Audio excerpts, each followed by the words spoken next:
सादुलपुर वासियों को मिली बड़ी सौगात। परिवहन मंत्री नितिन गडकरी ने किया वीडियो कॉन्फ्रेंसिंग के जरिए से सड़क का उद्घाटन। 164 करोड़ रुपए की लागत से बनाई जाएगी सड़क। नागौर सांसद हनुमान बेनीवाल पहुंचे चौमू। सांसद ने किसान सभा को किया संबोधित। कृषि कानून के विरोध में सरकार पर साधा निशाना।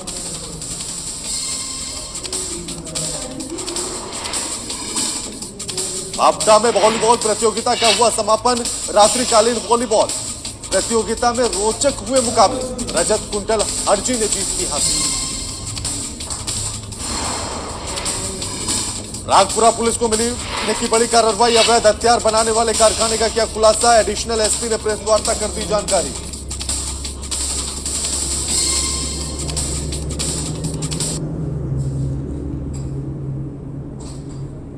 नमस्कार, मैं आपके साथ के राणा वीआईपी न्यूज देख रहे हैं आप। स्वागत है आप सभी का राजस्थान की खबरों में। सादुलपुर में सड़क परिवहन और राजमार्ग मंत्री नितिन गडकरी ने राष्ट्रीय राजमार्ग 709 का और सड़क का वीडियो कॉन्फ्रेंसिंग के माध्यम से उद्घाटन किया। बीजेपी प्रवक्ता कुलदीप पूनिया ने बताया है कि 164 करोड़ रुपए की लागत से बनाया जा रहा है। कार्यक्रम में वीडियो कॉन्फ्रेंसिंग के माध्यम से उद्घाटन करते हुए केंद्रीय मंत्री नितिन गडकरी ने आधुनिक भारत निर्माण में प्रधानमंत्री नरेंद्र मोदी के हाथों को मजबूत करने की आवश्यकता जताई है।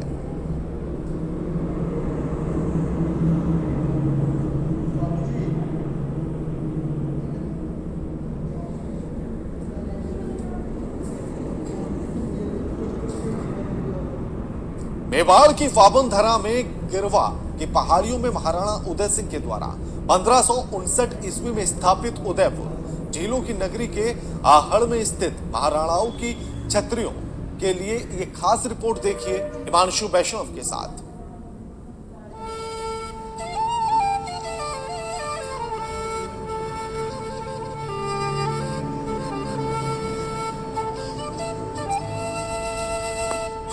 नमस्कार, एक बार फिर से मैं हिमांशु आप सभी का मेवाड़ की पावन धरा पर स्वागत करता हूँ।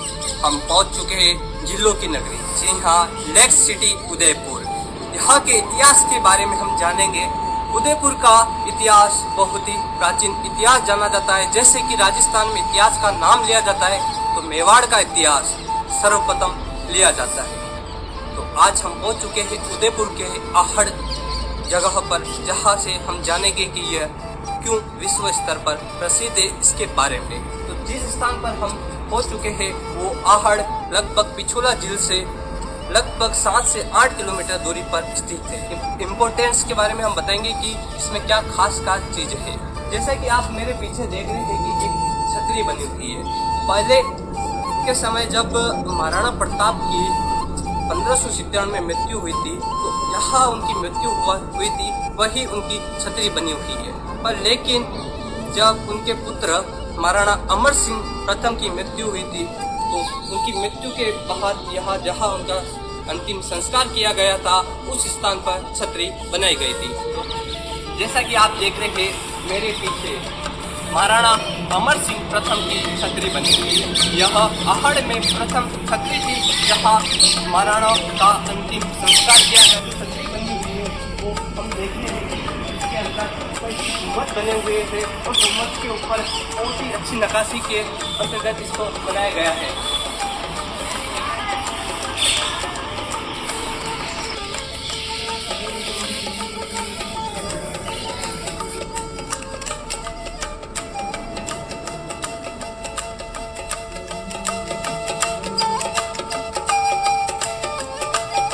जैसा कि आप मेरे पीछे देख रहे होंगे कि यहाँ पर कई छतरियाँ बनाई रखी है। यहाँ जो महाराणा थे उनका अंतिम संस्कार यहाँ हुआ था और उनके अंतिम संस्कार के यहाँ पर छतरी बनाई गई, उनकी याद में ये छतरी बनाई गई है। आज जिस स्थान पर हम खड़े हैं वह आयड़, जी हाँ, वर्तमान में से आयड़ कहा जाता है। प्राचीन समय में आहड़ आहड़ सभ्यता के नाम से भी जानी जाती है, जिसे जामयुगिन सभ्यता का दर्जा भी दिया गया है। यहाँ के अवशेष कई प्राचीन सिंधु घाटी सभ्यता के समकालीन यहाँ से प्राप्त हुए हैं। और यहाँ के इतिहास की बात की जाए तो बहुत ही पुराना यहाँ का इतिहास है। ये इस सभ्यता को बनास सभ्यता के नाम से भी जाना जाता है, क्योंकि बनास नदी के तटवर्ष पर यह सभ्यता बसी हुई थी, जिसके अवशेष अभी यहाँ एक संग्रहालय बना रखे, उसमें कहीं मिल जो अवशेष मिले उनको सुरक्षित भी रखा गया है। और यह स्थल चाहे प्राचीन समय की बात की जाए, ये मध्यकाल की बात की जाए, ये आधुनिकता की बात की जाए, उदयपुर का नाम हमेशा गर्व के साथ लिया जाता है। और ये जो स्थान है इसकी महत्वपूर्ण भूमिका है, चाहे प्राचीन समय की बात की जाए, ये मध्यकाल की, क्योंकि मध्यकाल में भी उदयपुर की स्थापना उदय सिंह द्वारा 1559 में की गई थी। जब चित्तौड़ पर आक्रमण हुआ था, उसके बाद उदय सिंह मेवाड़ की पावन धरा के इधर उदयपुर में गिरवा की पहाड़ियों के बीच में बहुत ही सुंदर नगर का स्थापना की थी, जो 1559 में उदय सिंह ने इसकी स्थापना की थी। महाराणा अमर सिंह की छतरी के बाद हम पहुंच चुके हैं महाराणा कर्ण सिंह। जी हाँ, कर्ण सिंह का छोटा सा मैं परिचय आपके सामने प्रस्तुत करना चाहता हूँ कि कर्ण सिंह अमर सिंह के पुत्र थे। इनका कार्यकाल बहुत ही कम था। जी हाँ, जब 1615 में मेवाड़ की संधि हुई थी मुगल के साथ, तो उसे मेवाड़ मुगल प्रथम संधि के नाम से जाना जाता है। जब कहा गया था कि मेवाड़ के महाराणा कभी भी मुगलों के दरबार में नहीं प्रस्तुत होंगे, लेकिन यहाँ के युवराज वहाँ प्रस्तुत होंगे। पहले युवराज थे कर्ण सिंह, जो मुगलों के दरबार में प्रस्तुत हुए थे, जिनकी छतरी अमर सिंह की छतरी के बाईं ओर बनी हुई है। जैसा कि आप मेरे पीछे देख रहे हैं कि ये महाराणा कर्ण सिंह की छतरी बनी हुई है, जो अमर सिंह की छतरी के जस्ट बाईं ओर बनी हुई है। महाराणा कर्ण सिंह का समय काल देखा जाए तो बहुत ही कम था। उनका समय देखा जाए तो अमर सिंह की मृत्यु के बाद 1619 में उनकी मृत्यु हुई थी। तो उसके बाद से लेकर हम 1628 तक माना जाता है। यहाँ पर जैसा कि आपको दिख रहा है कि ये विक्रम संवत में लिखा हुआ है 1676 से 1684 तक। महाराणा अमर सिंह के बाईं ओर जैसा कि आपने देखा कि महाराणा कर्ण सिंह की छतरी बनी हुई है। अब हम पहुंच चुके हैं महाराणा जगत सिंह की छतरी। यहाँ महाराणा जगत सिंह दो हुए थे, ये महाराणा जगत सिंह प्रथम की छतरी हुई है।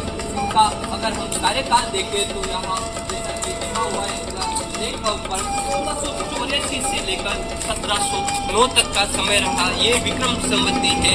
आज हम पहुंचे थे आहड़, और आहड़ की छतरियों के बारे में मैंने आपको संक्षिप्त में बताया कि यहाँ के इतिहास के बारे में, और यहाँ के इतिहास के तथ्यों के सामने मैंने यहाँ के कार्यकाल और यहाँ की छतरियों के बारे में बताया। आज के लिए धन्यवाद। जुड़े रहे चैनल के साथ। जयपुर जिले के चौमू कस्बे के में नागौर सांसद और रालोसपा पार्टी के मुख्य संयोजक हनुमान बेनीवाल ने किसान सभा को संबोधित किया और केंद्र सरकार पर हमला बोलते हुए कहा है कि केंद्र सरकार के द्वारा कृषि कानून को वापस लेने की मांग की गई। नागौर सांसद हनुमान बेनीवाल ने कहा है कि आगामी 26 दिसंबर को दिल्ली में किसानों के समर्थन में लाखों किसान दिल्ली कूच करेंगे और प्रधानमंत्री नरेंद्र मोदी से हनुमान बेनीवाल ने आग्रह किया है कि अपनी जिद पर मत रहो, किसानों के साथ वार्ता कर इस समस्या का हल करो। जो कृषि कानून बनाया गया है उसको वापस लो। किसी भी हाल में किसानों की इस बात का समर्थन नहीं करते।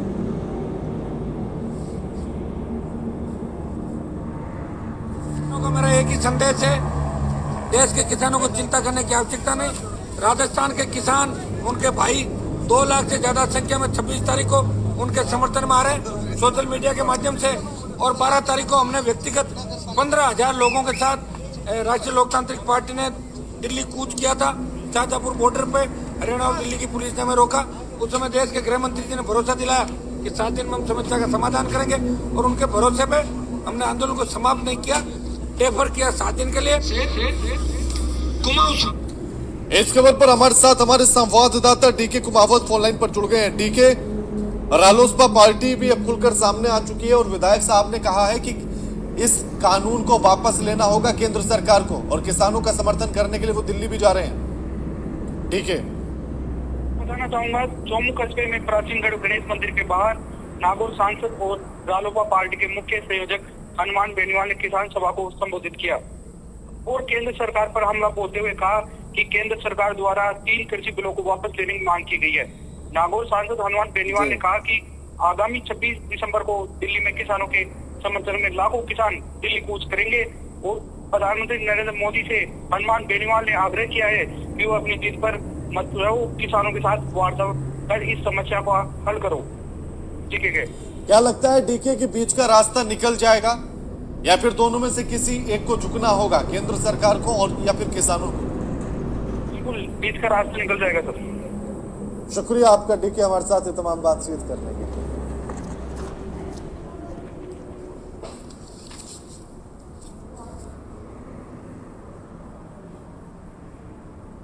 राजसमंद एसपी के निर्देश पर पुलिस को एक बड़ी सफलता हाथ लगी है। आपको बता दें कि पुलिस ने अवैध खनन करने वाले लोगों पर कार्रवाई करते हुए एक जेसीबी, 6 डंपर सहित 2 ट्रैक्टर बरामद किए हैं। जहां यह वाहन अवैध रूप से बजरी खनन में काम आते हुए मिले और पुलिस ने बरामद कर आगे की कार्रवाई शुरू कर दी है।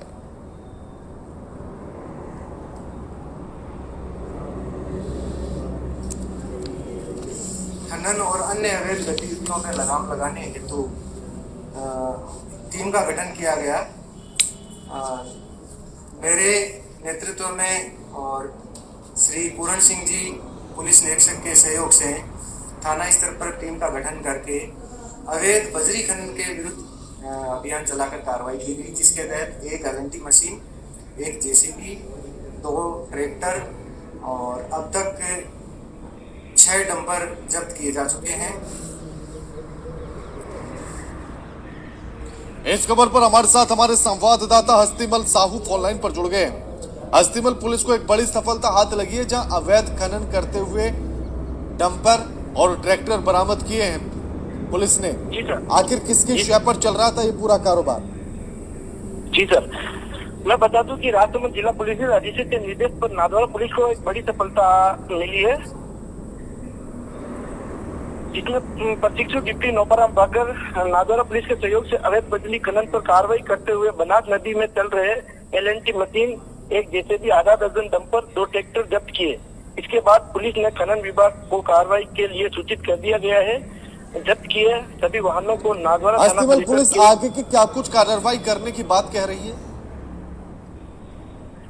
जी जरूर, पुलिस द्वारा हमें भी संज्ञान मिला है कि इसके ऊपर सख्त से सख्त कार्रवाई होगी और लगातार जिस तरह बनास नदी में जो अवैध खनन के ऊपर जो पुलिस लगातार कार्रवाई कर रही है, पिछले टाइम भी कई बार पुलिस ने कई वाहन जब्त किए जिनके ऊपर भी लगातार कार्रवाई जारी है।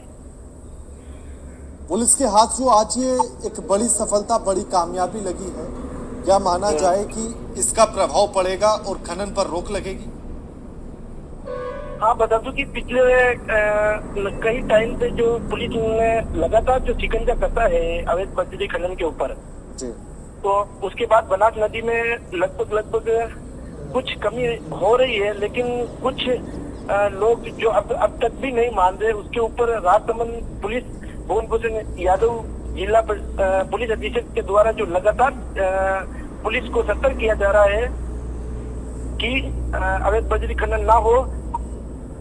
जी बिल्कुल, शुक्रिया हस्तीमल आपका हमारे साथ ये तमाम बातचीत करने। जी क्या कह रहा है?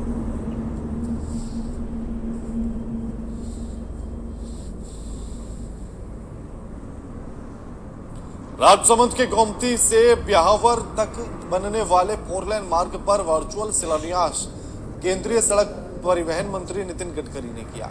इस मौके पर गोमती चौराहे पर आयोजित समारोह में बीजेपी जिलाध्यक्ष वीरेंद्र पुरोहित, कुंभलगढ़ विधायक सुरेंद्र सिंह राठौर सहित जिला बीजेपी कमेटी के पदाधिकारी मौजूद रहे। 1192 करोड़ की लागत से बनने वाली सड़क का निर्माण कार्य पूरा होने के बाद क्षेत्र में होने वाली सड़क दुर्घटना में कमी आने के साथ ही राजधानी जयपुर तक पहुंचने के लिए महज 2 घंटे से कम का समय लगेगा।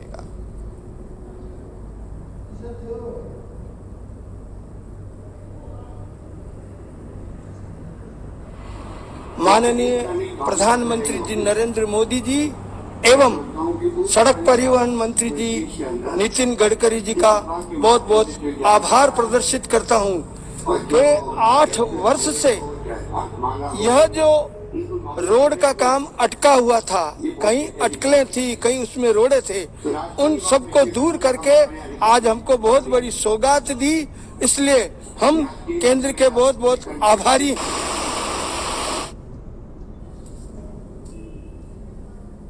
आहोर उपखंड क्षेत्र के पाटुआ कस्बे में मनकेश्वर महादेव रात्रिकालीन चतुर्थ शूटिंग वॉलीबॉल प्रतियोगिता में रोचक मुकाबले हुए, जिसमें क्वार्टर फाइनल मुकाबले में तखतगढ़ ने 9वीं को सेमीफाइनल मुकाबले में रजत कुंडल हरजी ने तखतगढ़ को हराकर फाइनल में जगह बनाई और जीत हासिल की।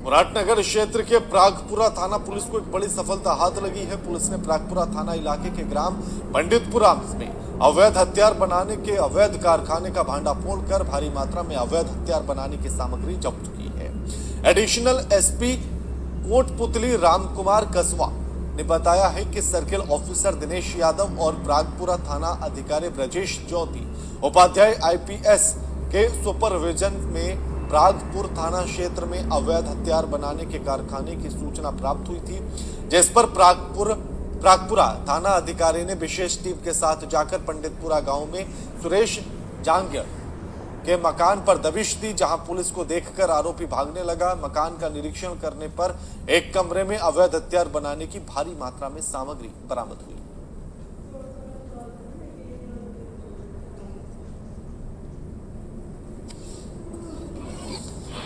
आज सुबह यहाँ प्रागपुर एसएचओ ब्रजेश जी उपाध्याय आईपीएस प्रोबेशनर द्वारा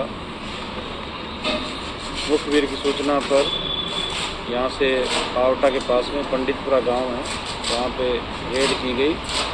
इसमें घर में अवैध हथियार बनाने का कारखाना हमने इसमें पकड़ा है। इसमें हथियार बनाने के सारे साजो सामान मिले हैं, जिसमें कि बट है, ट्रिगर है, अन्य जो बैरल है।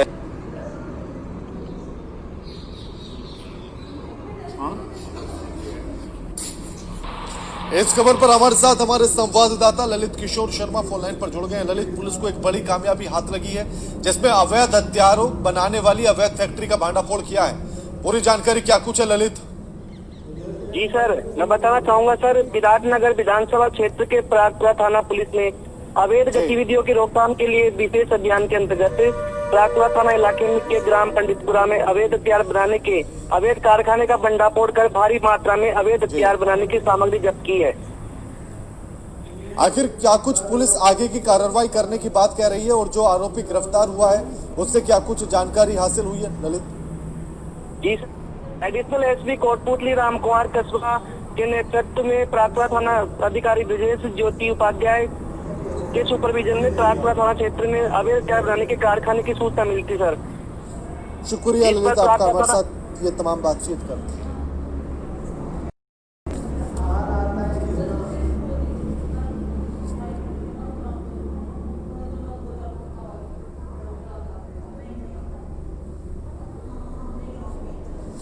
प्रागपुरा थाना पुलिस को एक बड़ी कामयाबी हाथ लगी है, जहां पुलिस ने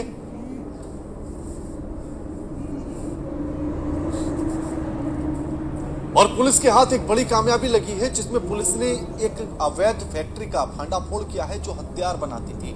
सोचेगा कि अवैध हथियार बनाने वाली फैक्ट्री इतने आराम से चल रही थी, लेकिन पुलिस ने जब इस पर कार्रवाई की है तो पुलिस को इसमें एक बड़ी कामयाबी हाथ लगी, जहां अवैध हथियार बनाने की तमाम सामग्री बरामद की गई है। आपको बता दें कि सूचना पुलिस को लगातार मिल रही थी और पुलिस ने आज जब कार्रवाई इस मामले पर की है और उस कार्रवाई के चलते घर पर छापा मारा गया, तो पुलिस जब वहां पहुंची, वहां जाकर देखा गया तो उस मकान के एक कमरे में अवैध हथियार बनाने के तमाम सामान बरामद हुए हैं, तमाम सामग्री बरामद हुई है, जिसको पुलिस ने अपने कब्जे में ले लिया है और साथ ही एक आरोपी को गिरफ्तार भी किया गया है। आपको बताते चले कि पुलिस की इस कामयाबी को बड़ी कामयाबी के रूप में देखा जा रहा है। साथ ही आरोपी से पुलिस पूछताछ कर रही है कि आखिर उसका असली सरगना कौन है या फिर इस अवैध फैक्ट्री के तार कहां-कहां और किस किस से जुड़े हैं, इस बारे में पता लगाया जा सके और एक खुलासा बड़ा होने की उम्मीद भी जताई जा रही है। लेकिन आपको बताते चले कि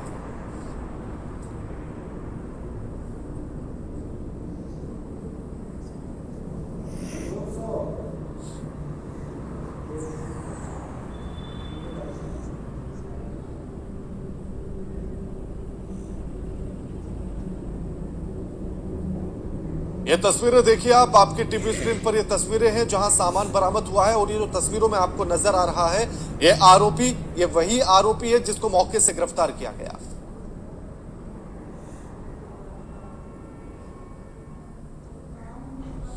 जालौर पुलिस को एक बड़ी सफलता हाथ लगी है। आपको बता दें कि पुलिस ने 3 साल से फरार आरोपी को गिरफ्तार कर लिया है।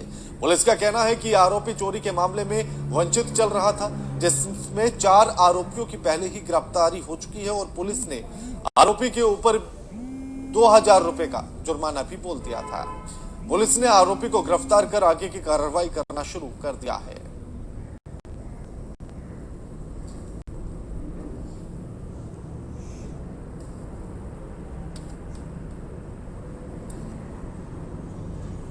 जालौर पुलिस को भी एक बड़ी सफलता हाथ लगी है। तस्वीरें आपके टीवी स्क्रीन पर है। आहोर से ये तस्वीरें हैं जहां एक आरोपी को गिरफ्तार किया गया, जिसकी तलाश पुलिस काफी दिनों से कर रही थी। एक मामले में ये आरोपी वंचित चल रहा था, चोरी के मामले में 3 साल से इस फरार आरोपी की तलाश पुलिस कर रही थी।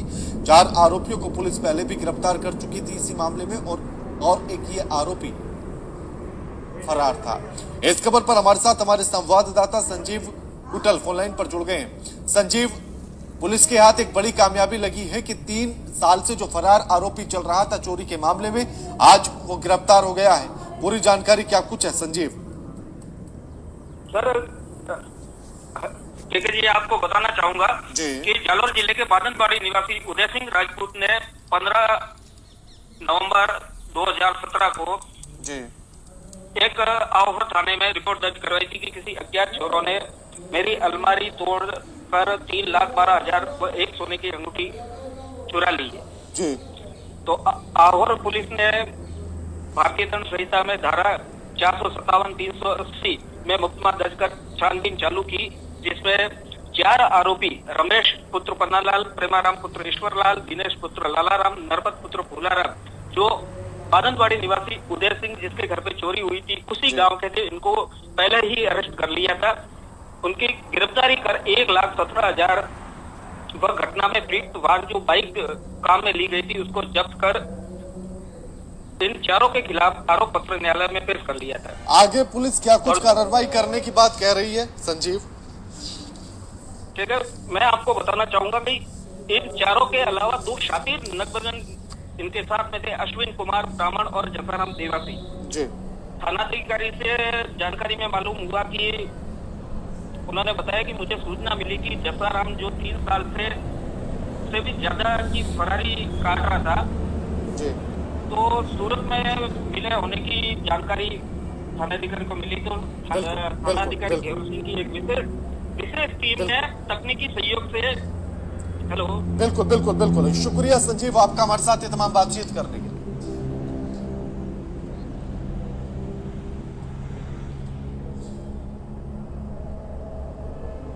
कांग्रेस कार्यकर्ताओं ने पूर्व डिप्टी सीएम सचिन पायलट का भरतपुर जाते समय सिकंदरा चौराहे पर फूलमाला पहनाकर जोरदार स्वागत किया है।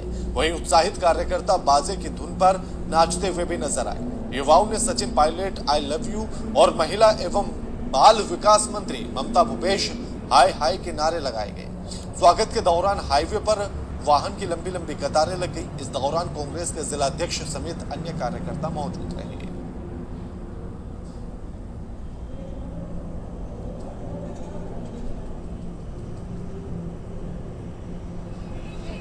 ये तस्वीरें देखिएगा आप अपनी टीवी स्क्रीन पर, जिसमें सचिन पायलट नजर आ रहे हैं और जब सचिन पायलट भरतपुर जा रहे थे तो उसी बीच सिकंदरा चौराहे पर कांग्रेस के कार्यकर्ताओं ने उनका स्वागत किया। तस्वीरें देखिएगा और किस तरह से ढोल बाजे की धुन पर लोग नाचते हुए भी नजर आ रहे हैं और ये तस्वीरें उनके काफिले की और लोग किस तरह से उनका स्वागत करते हुए नजर आ रहे हैं। भव्य तरीके से स्वागत किया जा रहा है, उनको फूल मालाएं पहनाई जा रही है। तस्वीरें आपके टीवी स्क्रीन पर हैं। ढोल नगाड़ों की आवाज और उस पर थिरकते हुए लोग, उस पर थिरकते हुए कार्यकर्ता। बुलेटिन में फिलहाल इतना ही। लगातार खबरों के लिए देखते रहिए वीआईपी न्यूज। नमस्कार।